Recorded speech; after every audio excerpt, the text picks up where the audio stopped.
That because I did not want to give the prison officials the satisfaction to see me show any weakness. And if one doesn't prepare himself, crossing with to undertake it advances due to the according to an unclassified Pakistan in France. in a lock. All right, you ready? according to an unclassified summary of the March intelligence assessment, the two most lethal elements of the domestic violence extremist threat are racially or ethnically motivated violent extremists and militia. The guards were a betting awesome 5-1. and mildly I'd try to amusing hop that fray. are the So they put me in that cotton patch. quoting Just Solzhenitsyn, or Solzhenitsyn, on like Twitter and stuff, and talking about the gulags, and as a guy who's a convict and always kind of felt like a political prisoner, in some regards, honestly, because I was sent to prison for marijuana, and this was 2011. I actually was found guilty of it, and then I did like 6 months in county jail, like, and you do half of that, and then did interstate compact probation. Had to do like a mandatory methadone clinic because I was on heroin. Like, either we're gonna throw you in jail or you get on methadone. And had to do like 3 classes a week, all this shit.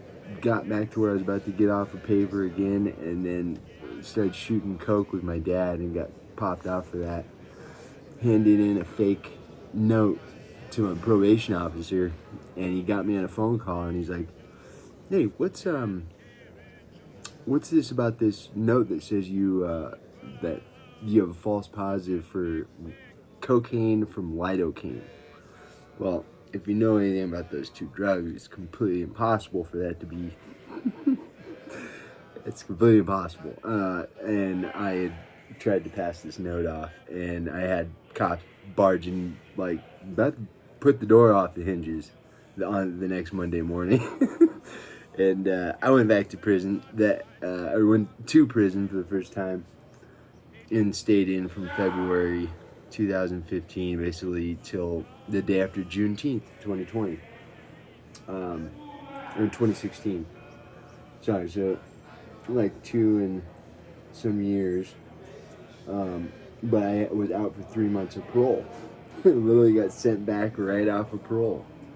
But and then got back out, tried to get a normal life, was painting houses and shit, and went down to Phoenix. Come to find out, in Phoenix, Arizona, you can't get a house, or you can't get an apartment if you're a felon, like at any like big, like, they have these rules that basically, an ordinance where if you're a felon, and I'm not a violent felon at all, I'm talking like petty drug shit that they legalized, that marijuana they legalized that year that was in Phoenix. It was legal in Illinois. So my life's completely ruined, and I just lost 2 years of it, and it didn't even have to be that way. So but that's my experience. Now you know, of course you get caught for a lot of that. Oh, yeah, and so I was homeless, and I started smuggling people, migrants, across the border. And I thought I was like, you know, doing something against, like, the man, so to speak, and making a little bit of money because I was fucking homeless. I was like, I literally slept on a sidewalk a couple of nights before I first did this shit and got myself off the streets. And I did it a handful of times, like literally, like got popped in my 5th one over like 2 weeks, and yeah, I went to prison for that, and I just got off parole. So it's a bummer, and you look at my skin tone, there's a green and red light up there. I'm white. Definitely white, not green. I wish, you know, maybe, anyway, I'm not your, you know, I find the idea in this of white privilege just to be the most, like, denigrating and nasty thing when we're talking about the prison system. I hope that we stop using that, because your skin color is not a universal, because you'll find black and white people who are both privileged. You'll find And a lot of times you'll see black people getting, broken off a lot lighter just because they are black, because that's seen as mitigating and aggravating factors. And you can obviously find a large amount of white people who are poor and weren't ever going to have any opportunity to do shit in their life, and were born to basically be a loser, just like black people that are born to be a complete loser. And really it's about 70-30 in each direction. It's like 70% are struggling over here, 30% are struggling. And these upper crust people, there's a lot of these liberals that are in that group that have found out that they can basically blame white people for everything the federal government has done, at the same time trying to grow these systems, just point them at their preferred victim or their preferred villain. And you'll see that with the prison statistics. I mean, literally right now we're pretty close to parity, where there are very few states where actually black people are like, it's a pain in the ass to even have these conversations. It's a gross conversation. I just want to say that race has a lot less to do than what the federal government and what the government is doing. And if you look at history of the prison system from that, like Solzhenitsyn, you'll see, okay, this is part of a bigger social milieu. and because we can see these big spurts of growth, and also laws that came about and created these booms in prison population. Because first of all, the two times, 1930s and 1960s. What time was that? The New Deal, Great Society.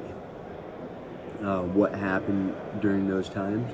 Well, during both times there was lawlessness and widespread socialistic, communistic agitation. And that's not, and I know that sounds crazy and it sounds like McCarthyist. No, it really, there was a big labor union for good reason in some time, but people forget also how violent a lot of the race riots in the 1960s were. Particularly Watts in Detroit. There was sniping going on where cops were getting shot on their way back to their house after their shift and had to drive in unmarked cars. There's all types of stories. And I mean, they've got it on film too. See, that's the thing. It's not like some shit that was made up. And we're talking like indiscriminate killings. And these are black people who are burnt their whole area of town down, and then were shooting at cops when they were drawn into the hornet's nest. And so we have this idea, you hear a lot about Black Wall Street, and that's like the big cultural. But we don't ever talk about any of this interceding time, like the 60s and the 70s, except that there was this wonderful idealistic movement. What was going on at the time? That this country was at war with an ideological enemy in the USSR, the Union of Soviet Socialist Republics. Mind you, that they called themselves socialist republics. Just saying, just pointing that out. But when that started to end and Kissinger opened up China, we started sending some jobs away. And see crack cocaine hit. But at that same time, the 1970s hit with Air America. Air America was a plan by the CIA. It was a tiny airline that was bringing in big troves of heroin from Vietnam. Or actually, from Vietnam. And it was to, there was these guerrillas that were fighting, or they're like Chiang Kai-shek's Asian land-bound army. Because Chiang Kai-shek, the nationalist leader of China, was basically chased out the Asian mainland, and basically had this group of guerrillas that needed funding that were roving around these massive areas of jungle, and basically were just, outlaws. And people knew that they were there. Chiang Kai-shek obviously went off to Taiwan and founded that, or Taipei. But they started seeing the black population as a place to off drugs, and then that the jobs start going overseas.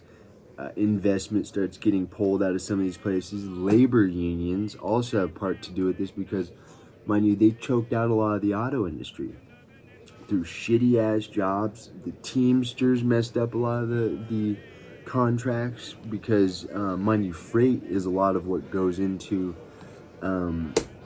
this whole supply chain of costs. And if all that freight is just all costs just went up because of labor unions, because it's not paying the worker that's the problem, it's paying the labor union behind the worker, because the entirety of our manufacturing has been driven overseas, which is kind of odd because these are the same people that want socialism, but they don't want any they don't want, like, you need people paying into the tax code, but that's not what they want to get. They'll have some type of structured bullshit that they basically, where you're, and we could go on with this, but we're in the middle of a crazy time in human history. But those are the big issues that bumped up the population of our prison. Was that Cold War era, and also our relationship with China and Mexico and all these trade agreements, and you wouldn't see that if you're just looking at the cultural milieu of prisons in America. More crime, less crime, drugs, yeah, border maybe has something to do with it. Yeah, it has a lot to do with it. Has a whole hell of a lot to do with it. The availability of drugs, the laws because remember, prohibitions just drive drug laws and just drive drug trafficking. They don't actually stop people from doing drugs, and so and they've known this for a long time. This isn't not anything new. Yet we always use this prohibition stuff. That's why I'm baffled that marijuana is still illegal at the federal level. I honestly think that Vicodin and Tylenol 3 should be sold over the counter, under 6 of them, like a pop tab. Because a lot of times, doctors, a lot of the bullshit that doctors actually get seen for is people just trying to get some fucking petty ass painkillers, and then they don't even get it, and so they go off and score dope. And a lot of the preventative stuff isn't even a doctor's office kind of thing. You can see other type of tertiary, I could go on and on about this stuff, and I do have an essay collection that actually poses a lot of policy stuff. I'm kind of seeing where I want to, put that out, but it doesn't have to be this way. We don't have to, but one thing, a caveat, is, who are they throwing in prisons now? If they're, and this is what I will say, none of these prisons in these prison towns that we're going to talk about, on the scope of Solzhenitsyn, and just remember, the history of the prison system, how it came about, and how all these places were built, and the laws and the culture and the characters and the criminals that were in them, and kind of just analyze that over a long period of time. But who are they going to throw in prison? Because these prison colonies aren't going anywhere. You see, if you look at a map, and we're going to look at many of these maps of states, you have urban centers and some smaller towns, like in Colorado, where I'm at. You have Colorado Springs outside of Denver. Denver is the biggest one, and they send people to prison. Colorado Springs, it's a very conservative area. It sends people, they actually enforce the laws. You'll do 8 times the amount of time out of there in Mesa and Grand Junction, Mesa County. Certain counties are sending and certain counties are actually on the receiving end where they're housing all these facilities. Well, what that is that's keeping rural America alive in some areas of like I remember doing prison time in Stateville, which is in Joliet, Illinois, which is like this Chicago Southland in what's the name of the county? Damn, I'll remember it. But anyway, it's Joliet, like, you know, the Blues Brothers kind of shit. I'll remember the name. But anyway, it's gonna bug me. It's the Will County. That's what it is. Anyway, that's where a lot of like black people moved out of Chicago when it got really bad. Is the South Chicago? They talk about white flight. There's also black flight. Black people are getting the hell out of these towns at a certain point because the services, if you're trying to have a good life, you're basically living in a third world country, and these people need to look into the gaping maw because we have a issue where we're just like, we just let these things fester, and unfortunately, people like me can't. You know, you can imagine me going off to prison, and I did all right. I was always had, you know, there was a couple guys who were assholes, but you could tell that they came in with an energy that just everybody's whoa, that guy, whoa, and yeah, so but it's just average people, and they're just basically and we're gonna talk about all this stuff plenty of time, but. Your bond, how the county sets your bond, the crime that you do, and also the social feelings toward that crime. Like you get caught with fentanyl 10 years ago, and it would have just been another opioid. You get caught with fentanyl today, yeah, you get smacked upside the tater. I mean, you might fuck around and get a murder charge depending on what's in your phone. You know, I have to look at the laws, but there were some pretty intense laws. Meth is like that still today because of the meth labs. Guess who does meth? People in my complexion. And they get slammed. In federal court, there was some of the highest sentences you'll ever see are white people doing meth. And more than half of the prison system is white people. Like right on par with their population numbers. Do you ever hear that? Do you ever, well, you know, it's actually kind of the federal system's up to par. Which one do you want? More white people or less black people? Less black people at any cost, even if they are criminals? Like, this is so ridiculous. And nobody who's actually been there is talking about it, because if you've ever been to the joint, you know it does serve a novel purpose. That you don't want to go away and have another novel purpose where basically, you know, you get that period of time like the French Revolution or something where you're watching people like roving lynch mobs and, you know, revolutionary triumvirate or tribunals, like, you know, well, all your stuff goes to the revolution. We're gonna cut your head off, huh? Like, like what? This shit is crazy out here, dude. You guys are just need to crack a history book. A lot of it in my former political party. The Democrats. So yeah, I'm gonna bring some reason, and also just prison at the bottom line is discipline. That and it doesn't have to be prison. It could be community corrections, it could be rehab, it could be a lot of things for some crimes. But discipline is not a bad thing, especially if you are deficient in it to the point where, you know, you're sitting there sleeping on a sidewalk or something, you know, or discipline to go to your mental health stuff, like, because you owe yourself you owe yourself the care to actually take care of yourself, right? And sometimes you can't do that, and you're actually doing somebody a favor by giving them 3 hots in a cot and pointing them in the right direction. So anyway, my name's Jay Krupka. This is American Archipelago, and the next essay we're going to be talking about where Ghislaine Maxwell is locked up. I've done prison time at a MCC in San Diego, but it's built the same exact way. They're all the same way. They're like big towers and down like in the downtown like 3 major cities: L.A., San Diego. There's one in Chicago, and there's one in New York. I think there might be one in Florida, but anyway. And we're just going to talk about prisons and how they were built. We'll get some history about them, yada yada yada. And this is just another one of several essay collections on Big Brother Holding Company. That's me, Jay.